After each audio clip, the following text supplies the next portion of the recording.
ఎంతో మంచిది విలువైన రక్తము సిలువలో కాచి విలువైన రక్తము సిలువలో కాచి కలుషాత్ముల మమ్ము ప్రభు కడిగెను కలుషాత్ముల మమ్ము ప్రభు కడిగెను హల్లెలూయా హల్లెలూయా హల్లెలూయా హల్లెలూయా హల్లెలూయా హల్లెలూయా హల్లెలూయా హల్లెలూయా యేసు ప్రభువుని స్తుతించుట ఎంతో ఎంతో మంచిది యేసు ప్రభువుని స్తుతించుట ఎంతో ఎంతో మంచిది ఎంతో గొప్ప రక్షణనిచ్చి ఎంతో గొప్ప రక్షణనిచ్చి వింతైన జనముగా మమ్ము చేసెను వింతైన జనముగా మమ్ము చేసెను హల్లెలూయా హల్లెలూయా హల్లెలూయా హల్లెలూయా హల్లెలూయా హల్లెలూయా హల్లెలూయా హల్లెలూయా యేసు ప్రభువుని స్తుతించుట ఎంతో ఎంతో మంచిది యేసు ప్రభువుని స్తుతించుట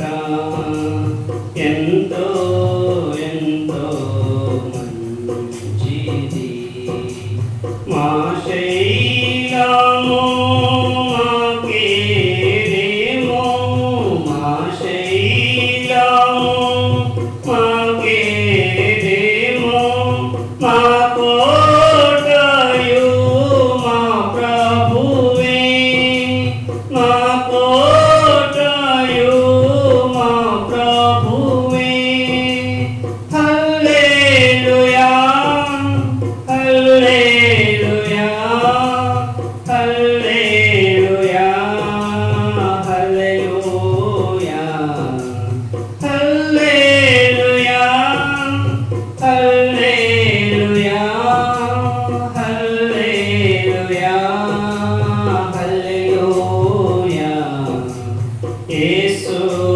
ప్రభువుని స్తుతించుట ఎంతో ఎంతో మంచిది యేసు ప్రభువుని స్తుతించుట ఎంతో ఎంతో మంచిది ఉన్నత దుర్గము రక్షణ శృంగము ఉన్నత దుర్గము రక్షణ శృంగం రక్షించువాడు మన దేవుడే రక్షించువాడు మన దేవుడే హల్లెలూయా హల్లెలూయా హల్లెలూయా హల్లెలూయా హల్లెలూయా హల్లెలూయా హల్లెలూయా హల్లెలూయా యేసు ప్రభువుని స్తుతించుట ఎంతో ఎంతో మంచిది యేసు ప్రభువుని స్తుతించుట ఎంతో ఎంతో మంచిది. అతి సుందరుడు అందరిలోన, అతి సుందరుడు అందరిలోన, అతి కాంక్షణీయుడు అతి ప్రియుడు, అతి కాంక్షణీయుడు అతి ప్రియుడు.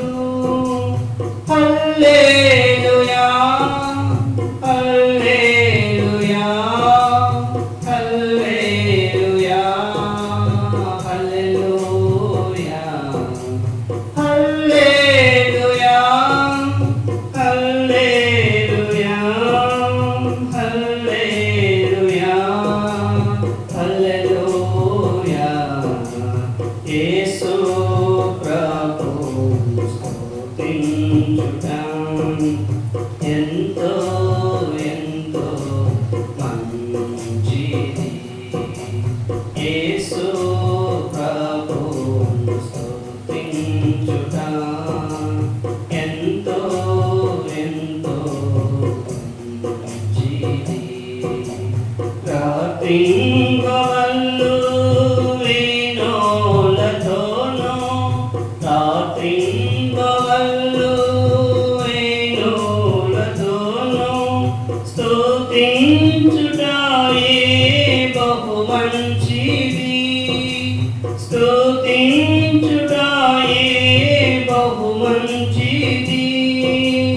హల్లెలూయా హల్లెలూయా హల్లెలూయా హల్లెలూయా హల్లెలూయా హల్లెలూయా హల్లెలూయా హల్లెలూయా.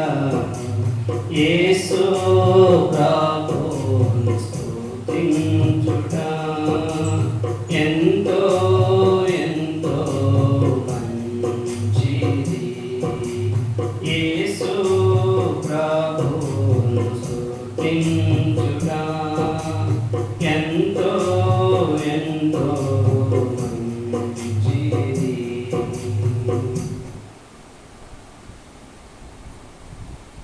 పాట సంఖ్య 590, కొత్త పాట పుస్తకం అయితే 601.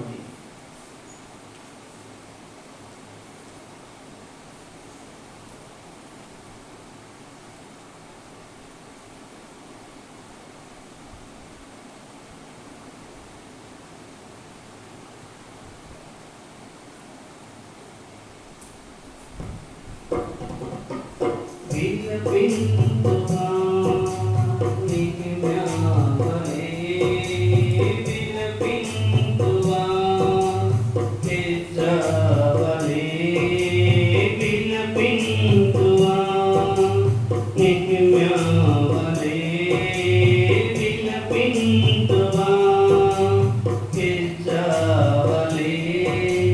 కూర్చుంది దుఃఖముతో ఉపవాసముతో, పడిపోయిన ప్రభుని ఇంటిని గూర్చి విలపింతువా,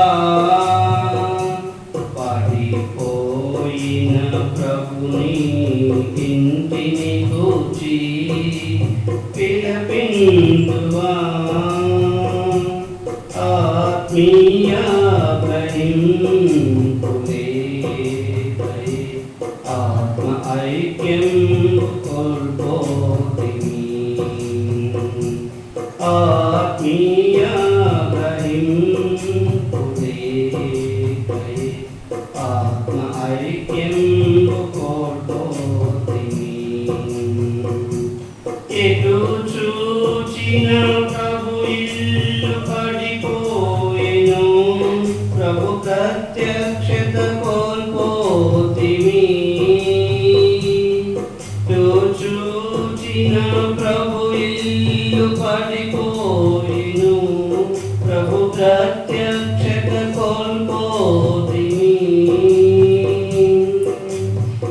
విలపింతువా నిహిమ్యావలే విలపింతువా ఎజ్రావలే విలపింతువా నిహిమ్యావలే విలపింతువా ఎజ్రావలే కూర్చుంది దుఃఖముతో ఉపవాసముతో పడిపోయిన ప్రభుని ఇంటిని గూర్చి విలపింతువా పడిపోయిన ప్రభుని ఇంటిని గూర్చి విలపింతువా అగ్నిచే కాచబడిన కున్మందులన్ పడిపోయిన ప్రాకారం అగ్నిచే కాచబడిన కున్మందులన్ పడిపోయిన ప్రాకారం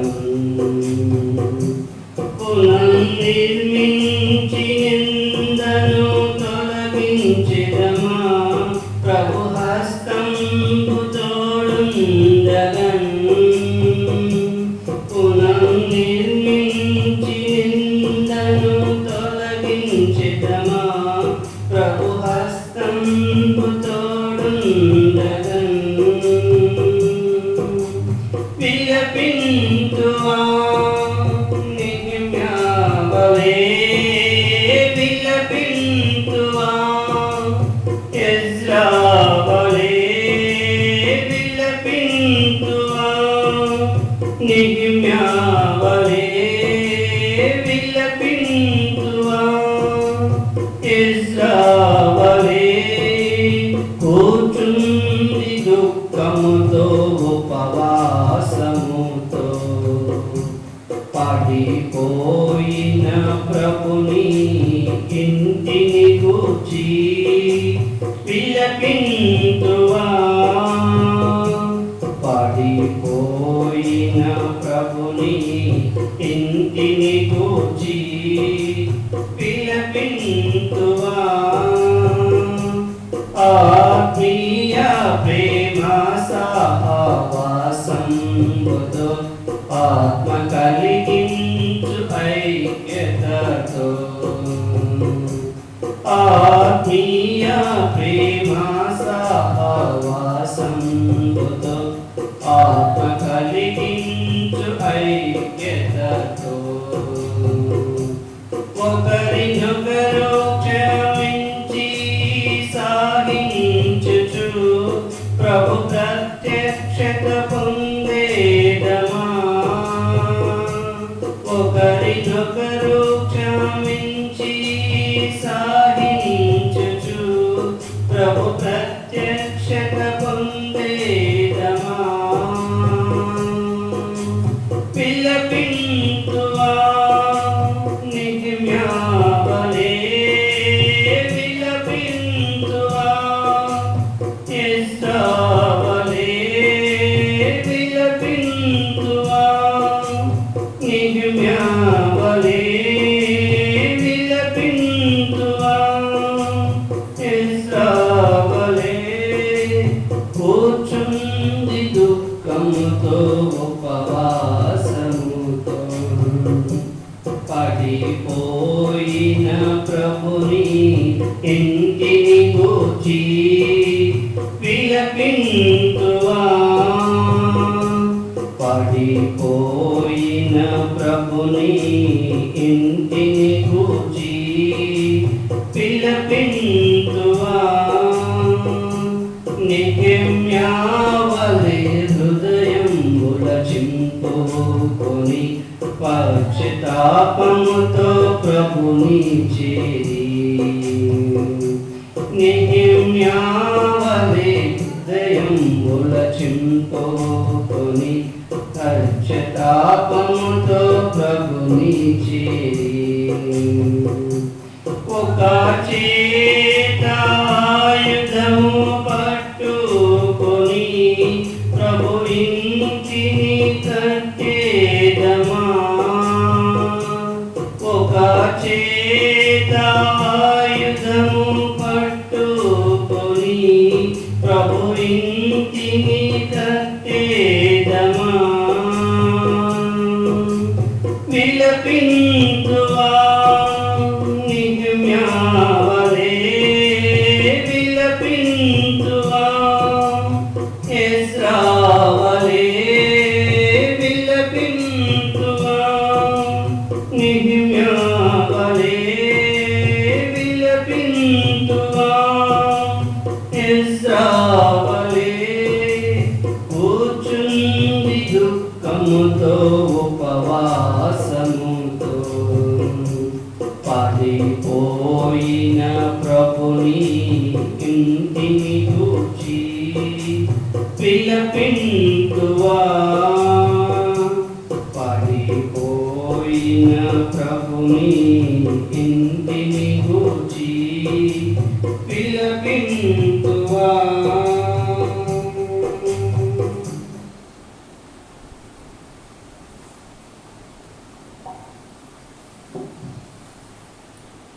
ప్రార్థనలో ప్రవేశించడానికి ముందుగా ఫస్ట్ గ్రంథంలో నుంచి ఒక మాటను ఆధారం చేసుకుని ప్రార్థనలో ప్రవేశిస్తాను. మనకందరికి బాగా పరిచయం ఉన్న మాట యోవేలు గ్రంథము 1వ అధ్యాయం.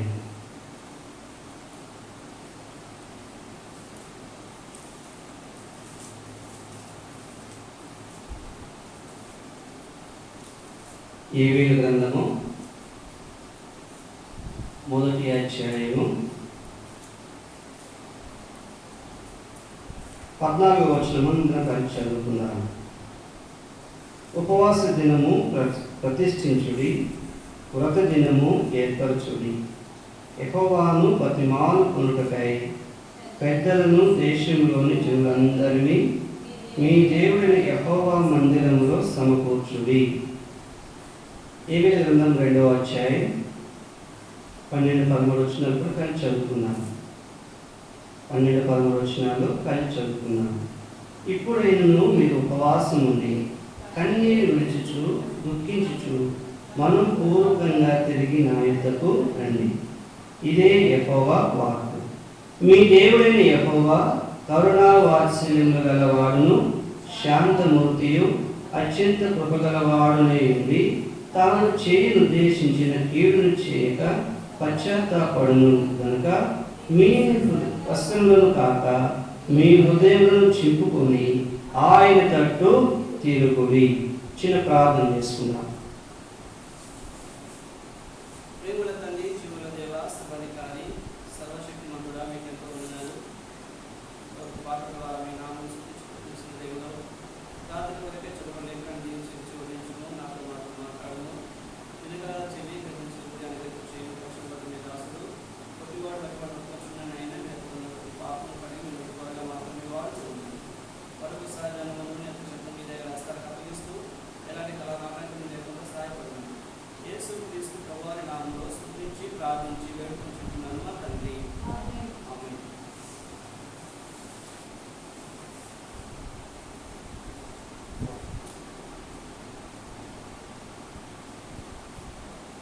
కనుక మనము ప్రార్థనలో ప్రవేశించడానికి ముందు దేవుని యొక్క వాక్య వెలుగులో వాక్యాన్ని ఆధారం చేసుకుని ప్రార్థనలో ప్రవేశించడం మనకి ఎంతైనా మేలు. కనుక దేవుడు ఇచ్చినటువంటి వాగ్దానాలను ఆధారం చేసుకుని వినుట అది మనకి ఎంతో మరి క్షేమకరమైనది కూడా. కాబట్టి మేలుకరమైనది, క్షేమకరమైనది, ఆత్మీయంగా వర్ధిల్లే వారుగా ఉంటాం. కనుక చూసినట్లయితే ఉపవాస దినం. కాబట్టి ఉపవాసము అనేది ఎంతో శ్రేష్టమైనది. కాబట్టి ఉపవాసం ఉండడం ద్వారా కాబట్టి మరి సమస్తంలో కూడా మనము ప్రభువు ద్వారా పొందుకొనగలము అనేటువంటి మాటను మనము ఇక్కడ చూస్తూ ఉన్నాం.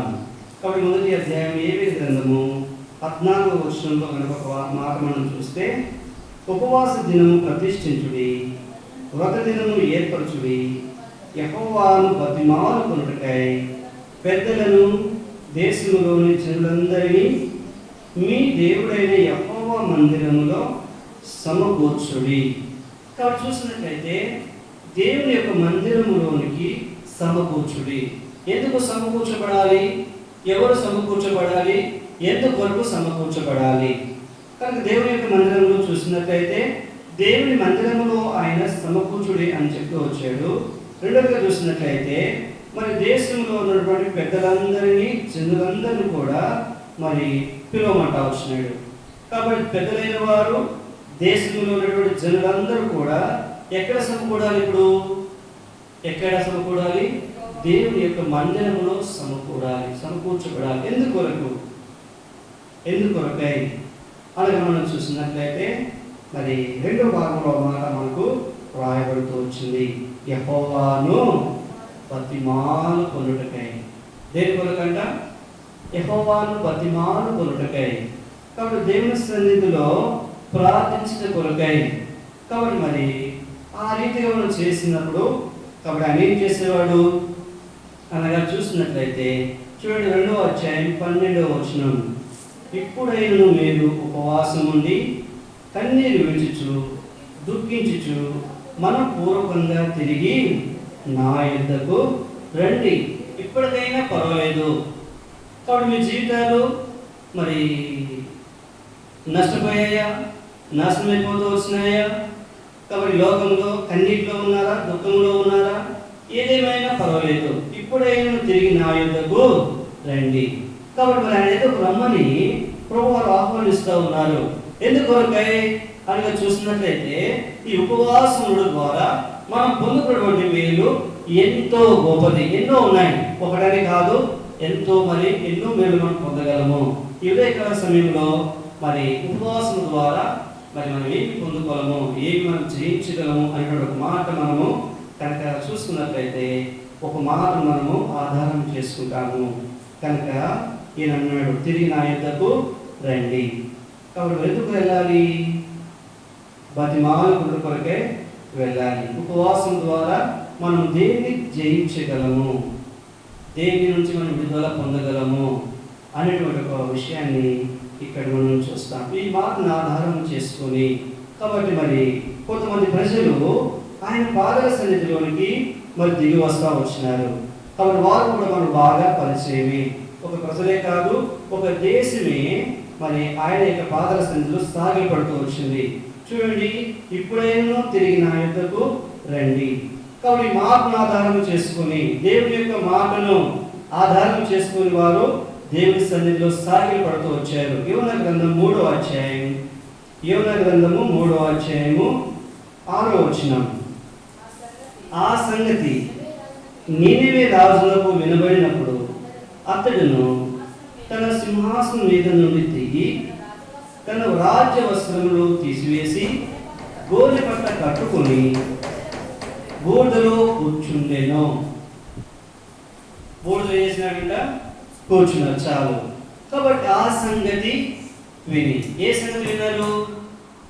కనుక మరి నినివే పట్టణం మీదకి ఏం కలిగిందంటే ఇప్పుడు దుర్గతి కలుగును అని దేవుని యొక్క మాట బయలుదేరుతూ వచ్చింది.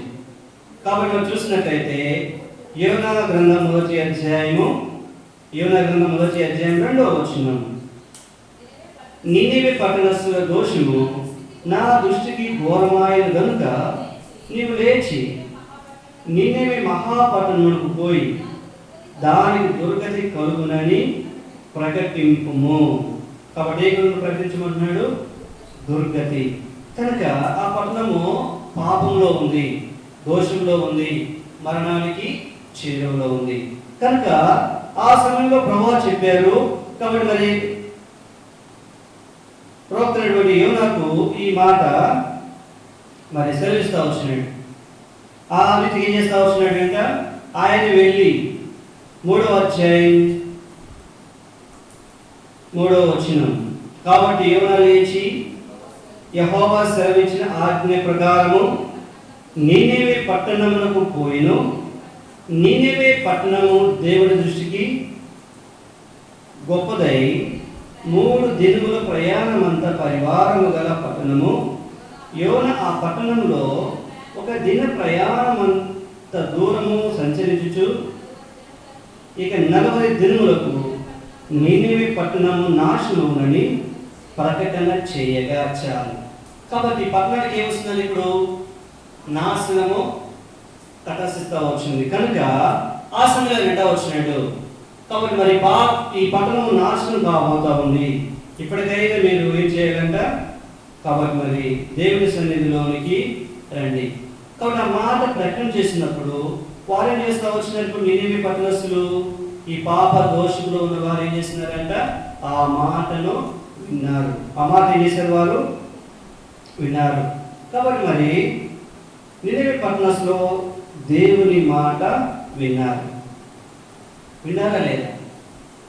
విన్నారు. కనుక మరి ఉపవాసము మరి పాపము నుండి మనం ఎలా విడిపించును అనేదానికి మరి నిదర్శనం ఏంటంటే ఆయన మాట వినడం ద్వారా. కాబట్టి మరి చూడండి, మొట్టమొదటి చూస్తే 3వ అధ్యాయము 5వ వచనం 6వ వచనంలో కాబట్టి నినివే పట్టణపు వారు ఏం చేస్తున్నారంట? దేవుని మాట విన్నారు. విన్నారా లేదా? విన్నారా లేదా? ఆ సంగతి నినివే రాజును వినబడినప్పుడు అతడును తన సింహాసనం మీద నుండి దిగి తన రాజవస్త్రములు తీసివేసి గోనె పట్ట కట్టుకొని బూడిదలో కూర్చుండెను. కాబట్టి ఏ సంగతి? కాబట్టి ఏమన్నా చెప్పిన మాటలు ప్రకటన చేయగా ఆ ప్రకటన ఊరు వారందరూ కూడా ఏం చేశారంటే సామాన్లు మొదలుకొని సామాన్ల వరకు తమ వస్త్రాలు విప్పివేసి గోనెపట్ట కట్టుకొని బూడిదలో కూర్చున్నారు. కాబట్టి మరి నినివే పట్టణస్థులే కాదు, నినివే రాజు కూడా ఆ మాట విన్నాడు. ఏ మాట విన్నాడు? కాబట్టి మరి నినివే దేవుని మాట విన్నారు. కాబట్టి మరి ఎలా దేవుని మాట విన్నారు? కాబట్టి విని వారి రాజవస్త్రములను తీసివేసి గోనె పట్ట కట్టుకొని బూడిదలో కూర్చున్నారు. కనుక ప్రియమైనటువంటి వారులారా, ఈ సమయంలో చూసినట్లయితే మరి ఆ మాట ఎలా వినాలి? ఆ మాట వినడం ద్వారా వారి జీవితమే మారిపోతూ వచ్చింది, వారి బ్రతుకే మారిపోతూ వచ్చింది. కాబట్టి వారు కూడా పరిస్థితులన్నీ కూడా కొట్టువేయబడుతూ వచ్చినాయి. చేసిన కీడు చేయక దేవుడు ఏం చేసినాడంట? మానివేస్తా వచ్చినాడు. కాబట్టి ఎలా అనగా చూసినట్లయితే దేవుని యొక్క మాట వినడం ద్వారా. కాబట్టి నిజమైన దేవుని మాట ఏంటే ఇంతగా జీవితాలు మారుతాయా? ఇంతగా మరి బ్రతుకులు మారుతాయా? ఇంతగా మరి పాపలను కూడా కొట్టువేయబడతాయా అంటే ఖచ్చితంగా కొట్టువేయబడతాయి. కనుక మరి ఆ మాట అనేది మనము వినాలి. ఎలా వినాలి? దేవుని యొక్క మాట ఎలా వినాలి? వారు ఎలా వింటూ వచ్చినారు అనే దాన్ని కనుక మనం చూసినట్లయితే చూడండి, వారు ఎలా విన్నారంటే దేవుని యొక్క మాట నిర్గమకాండము 23వ అధ్యాయం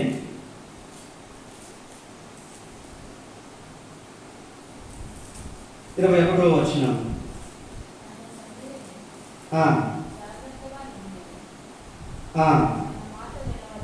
ఆయన మాట వినవలెను, ఆయన కోపము రేపవద్దు, మీ అతిక్రమములను ఆయన పరిహరింపడు, నా నామము ఆయనకు ఉన్నది చాలు. మొట్టమొదటిగా మాట ఎలా వినాలంట?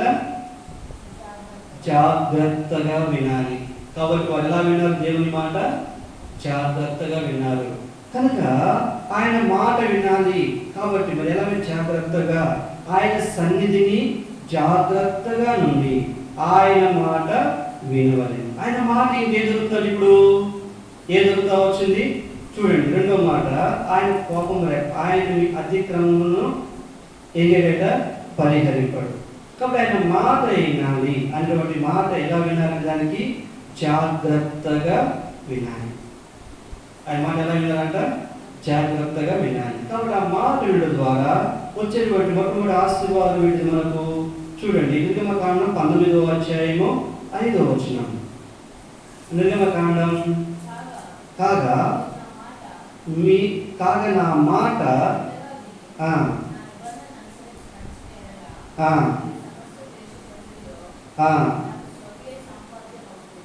స్వకీయ సాంపాద్యము అద్భుతులు. కాబట్టి అక్కడ ముందు చూడడం మాట ద్వితీయోపదేశకాండము 5వ అధ్యాయము 33వ వచనం.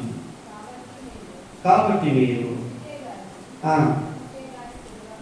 ఆ, ఆ, జాగ్రత్త పడవలెను.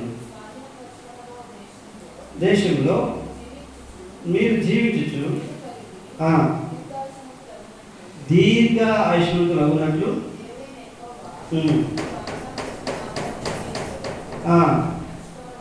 నడుచుకుని వలెను. మీ దేవుడిని యెహోవా మీకు ఆజ్ఞాపించిన మార్గంలో నడుచుకుని వలెను. కాబట్టి ఆయన మాట జాగ్రత్తగా విన్నప్పుడు ఏం జరుగుతూ వచ్చిందంట కనుక మీరు చూడండి, మరి దేశంలో మీరు జీవించు మేలు కలిగి దీర్ఘ ఆయుష్మంతులు అగునట్లు. కనుక ఆయన మాట జాగ్రత్తగా వినాలి. జాగ్రత్తగా వినే వారికి ఏముందంటే ఇప్పుడు దీర్ఘ ఆయువు. ఏముంది ఇప్పుడు? దీర్ఘ ఆయువు, దీర్ఘ ఆయుష్. కాబట్టి మనం పొందుకునేవారుగా ఉంటా ఉన్నారు. 4వ అధ్యాయము, ఇది ద్వితీయోపదేశకాండం 4వ అధ్యాయము 9వ వచనం. అయితే నీవు జాగ్రత్త పడుము, నీవు కన్నులారా చూసిన వాటిని మరవకుండానట్టును, అవి నీ జీవితకాలం అంతయు నీ హృదయంలో నుండి తొలగిపోకున్నట్టును నీ మనస్సును బహు జాగ్రత్తగా కాపాడుకును. నీ కుమారులకును నీ కుమారుల కుమారులను వాటిని నేర్పి. కాబట్టి చూసినట్లయితే నీవు జాగ్రత్త పడుము. ఏ విషయం జాగ్రత్త పడాలి? నీవు కన్నులారా చూసిన వాటిని మరవకున్నట్లు. కాబట్టి ఏదైతే చూస్తా వచ్చినావో వాటిని ఏం ఎలా ఉండాలంటే జాగ్రత్త. కాబట్టి మరి అవి మనకి ఏం తీసుకుని వస్తా ఉన్నాయి? ఇప్పుడు ఏం తీసుకుని వస్తే ఉన్నాయి? దీర్ఘ ఆయుష్. అందుకొరకే వారు ఎలా తప్పించబడ్డారు అనే దానికి మొట్టమొదటి చూసినట్లయితే ఈ నినవె పట్టణస్థులు దేవుని యొక్క మాట విన్నారు. ఎలా విన్నారు చెప్పండి? ఎలా విన్నారు దేవుని యొక్క మాట? జాగ్రత్తగా విన్నారు. ఇది మొదటిది. రెండవది మనం చూడండి, రెండవది చూసినట్లయితే నెహెమ్యా గ్రంథం 8వ అధ్యాయం 3వ వచనం.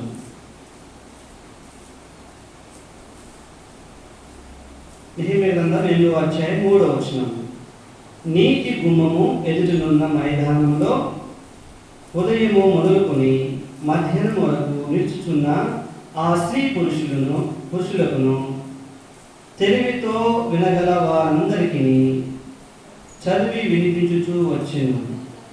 ఆ జనులందరూ ధర్మశాస్త్ర గ్రంథమును శ్రద్ధతో వినిది. రెండవగా చూసినట్లయితే వారు ఎలా విన్నారట దేవుని మాటలు? శ్రద్ధగా విన్నారు. మొట్టమొదటి చూసి ఎలా విన్నారమ్మా? జాగ్రత్తగా విన్నారు. కాబట్టి జాగ్రత్త. కాబట్టి ఆయన మాట మనం ఎలా వినాలంట? జాగ్రత్తగా వినాలి. లేకపోతే మీ యొక్క అపరాధములు ఏమాత్రం కూడా పరిహరింపబడవు. కనుక వారి అపరాధములు పరిహరింపబడడానికి కారణము దేవుని మాటను వారు జాగ్రత్తగా విన్నారు. రెండోగా చూసినట్లయితే వారు ఏదైతే విన్నారో, ఏదైతే చూశారో వాటి ప్రకారం నడుచుకుంటూ వచ్చారు. కనుక వారు ఏం చేయబడ్డారు? ఇప్పుడు విడిపించబడ్డారు. దీర్ఘాయువు. కాబట్టి మరి నశించిపోయిన వారికి ఏమొస్తుందండి? ఇప్పుడు దీర్ఘాయువు కలుగుతూ వచ్చింది. రెండోగా చూసినట్లయితే వారు ఎలా దేవుని మాట విన్నారు అనగా చూస్తే శ్రద్ధగా విన్నారంట. ఎలా విన్నారు వాళ్ళు? ఇప్పుడు శ్రద్ధతో విన్నారు. కాబట్టి మరి శ్రద్ధ. చాలామంది దేవునికి వాక్యము లేకపోతే ప్రారంభం ఎలా ఉంటారు? ఇప్పుడు అశ్రద్ధగా అనాలోచనగా ఉంటారు. బాడీ ప్రజెంట్ కానీ మైండ్ మాత్రము ఆబ్సెంట్. కాబట్టి మరి ఏం చెప్తున్నావో వాళ్ళకి తెలియదు. కాబట్టి మరి ఏం వింటారో వాళ్ళకి తెలియదు. ప్రార్థన చేసినప్పుడు ఆరాధన చేసినప్పుడు వారి భాష వేరుగా ఉంటుంది అన్నమాట. ఏ భాష వేరుగా ఉంటుంది? వాక్యానుసారంగా చేస్తారంటే వారు చేయలేక వారు చేస్తారు. వారు నేర్చుకున్న బట్టే, వారు తెలిసిన బట్టే చేస్తారు. కనుక అందుకొరకే అనేక మంది జీవితాల్లో, మన జీవితాల్లో కూడా దేవుని యొక్క మేలు పొందుకోలేకపోతున్నాం. ఎందుకు? శ్రద్ధ లేదు. అశ్రద్ధ కలిగిన వారమై ఉన్నాం కనుక దేవుని యొక్క ఆశీర్వాదాన్ని మనం పొందుకోలేకపోతా ఉన్నాం. కనుక మొట్టమొదటి రెండోది చూసినట్లయితే ఈ నినవె పట్టణస్థుల యొక్క జీవితంలో వారు ఎలా వింటా వచ్చినారు? దేవుని యొక్క మాటను శ్రద్ధతో వింటా వచ్చినారు. ఎలా విన్నారమ్మా? శ్రద్ధ. కనుక ఆ శ్రద్ధగా ఉన్నటువంటి వారు ఏమవుతారు? చూడండి, ద్వితీయోపదేశకాండం 28వ అధ్యాయం, ద్వితీయోపదేశకాండం 28వ అధ్యాయము 1వ వచనం. నీవు నీ దేవుని యెహోవా మాట శ్రద్ధగా విని నేడు నీవు నీకు ఆజ్ఞాపించుచున్నా ఆయన ఆజ్ఞలన్నిటిని అనుసరించి నడుచుకునేలా నీ దేవుడైన యెహోవా భూమి మీదున్న సమస్త జనుల కంటే ఏం చేస్తాడంటే ఆయన హెచ్చిస్తాడు. కాబట్టి ఎవరు హెచ్చిస్తాడు చెప్పాలి మీరు? ఎవరు హెచ్చిస్తాడు? ఆయన మాటను శ్రద్ధగా విన్నవారిని. కనుక ఆనాడు ఇశ్రాయేలు వారు ఏం చేస్తూ వచ్చినారంట? ధర్మశాస్త్ర గ్రంథంలో ఆ మాటలన్నీ కూడా శ్రద్ధగా విన్నారు. ఇక్కడ రెండు చూస్తే ఎన్ని వాక్యం చేస్తూ వచ్చినారు? శ్రద్ధగా వింటూ వచ్చినారు. శ్రద్ధగా వినేవారు, దేవుని యొక్క వాక్యం శ్రద్ధగా వినేవారు ఏం చేయబడతారంట? కాబట్టి భూమి యొక్క సమస్త జనుల కంటే హెచ్చింపబడేవారుగా ఉంటారు. అంతేకాదు, ఇప్పుడు చదవండి నిర్గమకాండం 19వ అధ్యాయం 5వ వచనం. నిర్గమకాండం 19వ అధ్యాయం 5వ వచనం. కాగా నీవు నా మాట శ్రద్ధగా విని నా నిబంధనను అనుసరించి నడుచుకునే కదా సమస్త దేశ జనములలో నాకు స్వకీయ సాంపాచ్యం ఉంటుంది. రెండు చూస్తారంటే వారు అవుతారంట ఆయనకి స్వకీయ సాంపాచ్యం. కాబట్టి ప్రేమిటువంటి వారులారా, రెండోది చూస్తున్నట్లయితే ఎలా వినాలి దేవునికి వాక్యము? శ్రద్ధతో. కాబట్టి రెండోదిగా వారు పొందుతున్నటువంటి ఆశీర్వాదం, రెండోది శ్రద్ధతో వారు వింటా వచ్చినారు. కనుక తృణీకరించబడిన వారు కాబట్టి శాపానికి అంతేకాదు పతనానికి నాశనం దగ్గరలో వారు ఏమైపోతూ వస్తున్నారని ఇప్పుడు ఏమైపోతూ వచ్చినారు. కాబట్టి స్వకీయమైనటువంటి వారుగా మిగిలిపోతూ వచ్చినారు. మూడవది చూడండి, మూడవది మనం చూస్తున్నట్లయితే అపోస్తల కార్యములు 16వ అధ్యాయం. అపోస్తల కార్యములు 16వ అధ్యాయము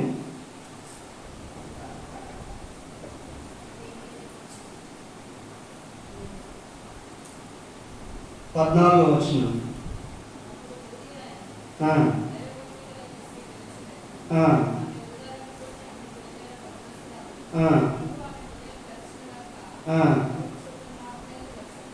ప్రభు చెప్పిన మాటల యందు లక్ష్యముంచెను. ఏమొచ్చిందంటే ఆమె ఇప్పుడు ఆ మాటల యందు లక్ష్యముంచి వినాలి. ఎలా అయిందంటే ఇప్పుడు లక్ష్యముంచి. కనుక ప్రేమటువంటి వాళ్ళారా, ఆమె ఎవరంట? తుయతైన పట్టణస్తురాలు, ఉదాహరణకు కూడిని కాబట్టి అమ్ముకున్నటువంటి వ్యాపారస్తురాలు. కాబట్టి ఏం చేసింది? ఇప్పుడు పౌలు చెప్పిన మాటల యందు ఆమె లక్ష్యం ఉంచింది, లక్ష్యం ఉంచి వింటా వచ్చింది. కనుక ఏం చేయబడుతూ వచ్చిందంట? తన ఇంటి వారందరూ కూడా రక్షింపబడుతూ వచ్చినారు. కనుక మూడవగా మనం చూసినట్లయితే లక్ష్యం ఉంచి విన్నప్పుడు, అలాంటి లక్ష్యం ఉంచిన వాళ్ళు దేవుడు ఏం చేయడు? చూడండి 119వ కీర్తన 6వ వచనంలో చక్కని మాట మనం ఇక్కడ చూస్తాను. 119వ కీర్తన 6వ వచనం. నీ ఆజ్ఞలన్నింటినీ నీ లక్ష్యం చేయనప్పుడు నాకు అవమానము కలుగనేరదు. కాబట్టి ఆయన యొక్క ఆజ్ఞ లక్ష్యం చూసినప్పుడు ఏమవుతుందంట? ఏమాత్రం అవమానం కలగదు, చిక్కు కలగదు.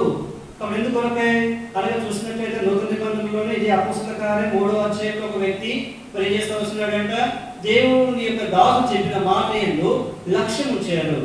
కాబట్టి ఏముంచాడంటే ఆయన లక్ష్యం. ఎవరు ఆ వ్యక్తి? పుట్టిన మొదలుకొని కుంటివాడు.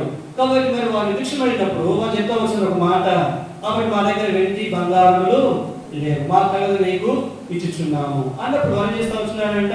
కాబట్టి వారి యొక్క ఏమైనా దొరుకునేమో అని ఆ వ్యక్తి ఏం చేస్తూ వచ్చినాడు? వారి యందు లక్ష్యం ఉంచెను.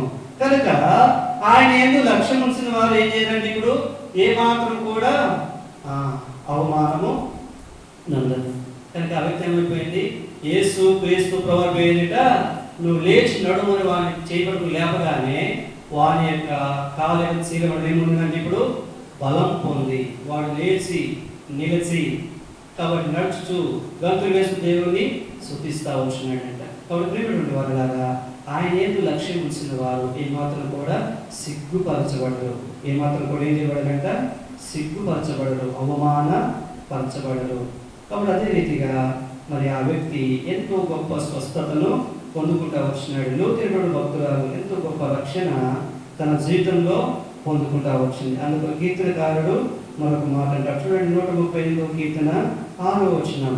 యెహోవా మహోన్నతుడైనను, ఆయన దీనులను లక్ష్య పెట్టును, ఆయన దూరం నుండి గర్వించును బాగుగా ఎరుగును. ఎవరు లక్ష్య పెడతాడు? దేవుడు లక్ష్య పెట్టేది ఎవరిని చెప్పండి? దేవుడు ఎవరు లక్ష్య పెడతాడంట?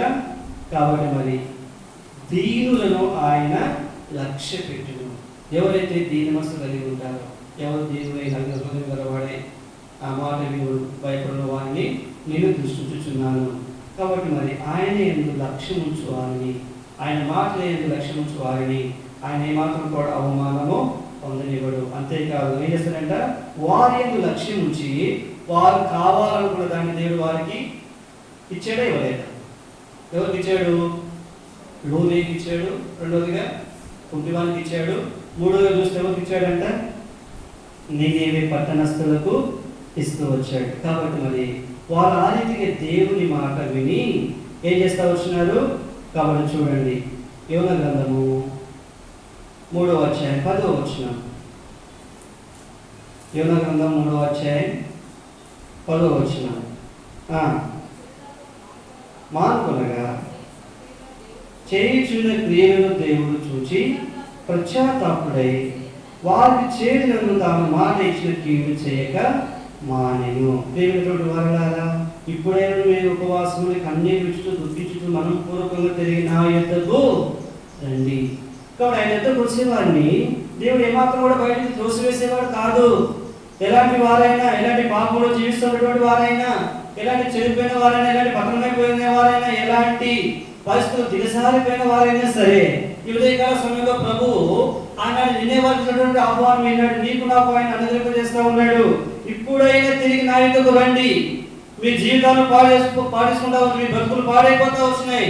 ఇప్పుడైనా తిరిగి మీరు మనపూర్వకంగా తిరిగి నా యొద్దకు రండి. కాబట్టి వచ్చి ఏం చేయాలంట? ఉపవాసం నుండి ఆయనను బ్రతిమలాడుకోవాలి. కాబట్టి ఆ రీతిగా ఈ రీతికి మాట చూసినటువంటి నినివే పట్టణ స్థలమైపోయినారు. ఇప్పుడు చూడండి 13వ వచనం, 2:13.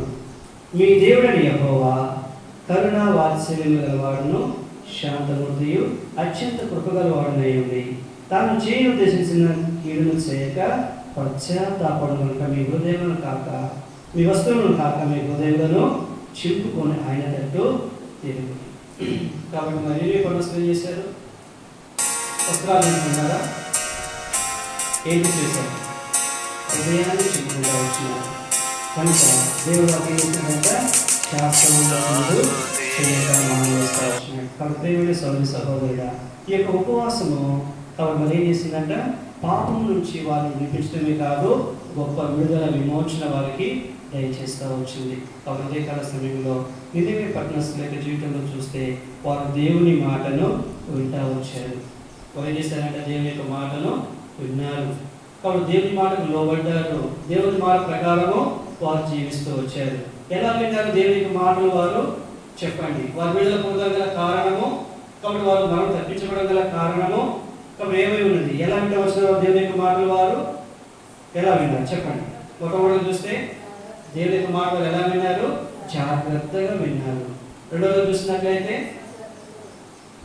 దేవుని యొక్క మాటలు శ్రద్ధతో విన్నారు. మూడవది చూసినట్లయితే దేవుని యొక్క మాటలు దేవుని యొక్క లక్ష్యం నుంచి వింటూ వచ్చినారు. కనుక దేవుడు గొప్ప విడుదల విమోచన వారికి కలుగజేస్తూ వచ్చినాడు. ఈ ఉదయకాల సమయంలో కాబట్టి అనేక సార్లు దేవుని యొక్క మాటలను వినలేకపోతున్నావేమో.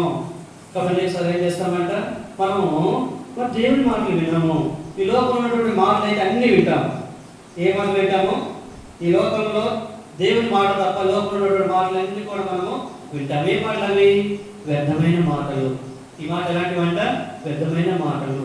కాబట్టి మన జీవితాలను నాశనం చేసే మాటలు, పాడు చేసే మాటలు, పతనాన్ని తీసుకుని పోయేటువంటి మాటలు అవి. కాబట్టి ఆ మాటలు ఏంటంటే మనం లక్ష్యం ఉంచేవారిగా ఉంటాం. కనుక చూసినట్లయితే మరి ఆదాము అవ్వ ఏం చేస్తా వస్తున్నారంట? వారు దేవుని యొక్క మాట వినక ఎవరి మాట వింటా వచ్చినారు? ఎవరి మాట విన్నారు? చూడండి, వారు ఎవరి మాట విన్నారంట? వేరొక స్వరము. కాబట్టి మరి మేము ఈ పండు తింటే చావనే చావరు. కాబట్టి ఏమన్నదంట? కాబట్టి మరి ఈ పండు తింటే వీళ్ళు చావనే చావాలని ఆ చెప్పిన మాట ఏంటి వారు లక్ష్యం ఉంచారు. ఎవరి మాట అది? సాతాను మాట. కాబట్టి సర్పం యొక్క మాట. కాబట్టి ఏం చేస్తా వస్తున్నారంట? ఆ పండు తిన మేము నిశ్చయంగా చచ్చిపోదురని దేవుడు ఆజ్ఞాపిస్తే మీరేం చేశారంటే ఇప్పుడు దేవుని యొక్క మాటను పక్కన పెట్టి సాతాను యొక్క మాటలు వారు వింటా వచ్చారు. ఆ మాటలు ఏం చేస్తా వస్తున్నారంటే ఇప్పుడు ఏం చేస్తా వచ్చారు? చూడండి, మొట్టమొదటి చూస్తే వారి యొక్క మహిమను కోల్పోతూ వచ్చారు. ఏం కోల్పోయారంట? దేవుని యొక్క మహిమను కోల్పోయారు. రెండోగా చూస్తే దిగంబరుడుగా మారిపోతూ వచ్చారు. మూడోగా చూస్తే ఆశీర్వాదాన్ని కోల్పోయారు. నాలుగోగా చూసినట్లయితే దేవుని యొక్క వరములు ఉండేవారు త్రోసివేయబడుతూ వచ్చారు. ఐదోగా చూసినట్లయితే వారు శాపాన్ని కొని తెచ్చుకుంటూ వచ్చినారు. కాబట్టి ప్రియమైనటువంటి వారులారా, కాబట్టి ఏ మాటలు ఇవి? వేరు మాటలు విని వారి జీవితం 500 మరి నష్టాన్ని వారు కలిగించుకుంటూ వచ్చారు. కనుక ఈ మధ్యాహ్నకాల సమయంలో మనం ఎవరి మాటలు వింటున్నాం? కాబట్టి మరి శాపంలో ఉన్నవారు, పతనంలో ఉన్నవారు, నాశనంలో ఉన్నవారు దేవుని మాట విని ఏం చేశారంట? ఏం చేశారు? వారి జీవితాలు, వారి బ్రతుకులు కాబట్టి మార్చుకోవడమే కాదు, వారి ప్రాణాలు కాపాడుకోవడమే కాదు, వారి దేశాన్ని సంరక్షించుకుంటూ వచ్చారు. కానీ ఆశీర్వాదం నుండి వారు ఏం చేస్తున్నారంట? దేవుని యొక్క మాట వినక వేరొక మాట విని నష్టాన్ని, నాశనాన్ని, మరణాన్ని కొని తెచ్చుకుంటూ వచ్చినారు. కాబట్టి ప్రియమైనటువంటి వారులారా, ఈ మధ్యాహ్నకాల సమయంలో కాబట్టి దేవుడు కాబట్టి ఆ రీతిగా అలాంటి శాపంలో ఉండడానికి ఏమాత్రం కూడా ఇష్టం లేదు. అలాంటి పతనమైన జీవితంలో ఉండడానికి ఏమాత్రం కూడా ఇష్టం లేదు. కాబట్టి జీవితం పాడైపోయింది, నాశనం అయిపోయింది, దిగసారిపోయింది. కాబట్టి మరి చివరికి మరొక అంశంలో ఉన్నావు కనుక ఆ రీతిలో నష్టపోవడానికి ఏమాత్రం కూడా ఇష్టం లేదు. అందుకొరకే దేవుడు ఆహ్వానిస్తాడు, ఇప్పుడైనా తిరిగి నా యుద్ధకు రండి. మనం పూర్వకంగా మీరు నా యుద్ధకు తిరిగి రండి. ఉపవాసం ఉండి ఏం చేయమన్నాడు ఆయన? ఏం చేయండి? ఆయనను ప్రతిమాడు కొనుడి. ఏం చేయాలంటే ఆయనను ఉపవాసం ఏం చేయాలి? ప్రతిమాను కొనుడి. అప్పుడు ఆయన ఏం చేస్తాడంట? కాబట్టి మరి చేస్తానన్న కీలు చేయక ఏం చేసేవాడు? మేలు చేసేవాడు. ఆ రీతిగా నిన్నవి పట్టణస్థితిని కలిగించిన దేవుడు ఈ మధ్యాహ్నకాల సమయంలో మనలను, మన కుటుంబాలను, మన సంఘాన్ని దేవుడు వారు దీవించినట్లు, ఒక రీతిగా పతనమైపోతున్న వారిని దేవుడు సంరక్షించినట్లు, కాపాడినట్లు వారిని మన నిమిత్తమే, సంఘం నిమిత్తమే, అనేకుల నిమిత్తమై మరి ఆయన యొక్క పాదాల సంఘాన్ని బతిలాడి వారిగా ఉంటాం. ఆ రీతిగా ప్రభు మనం సిద్ధపరచినట్టు ప్రార్థనలో ప్రభు వైపు చూస్తాం. అందరం ముఖాల మీదకి వస్తాం.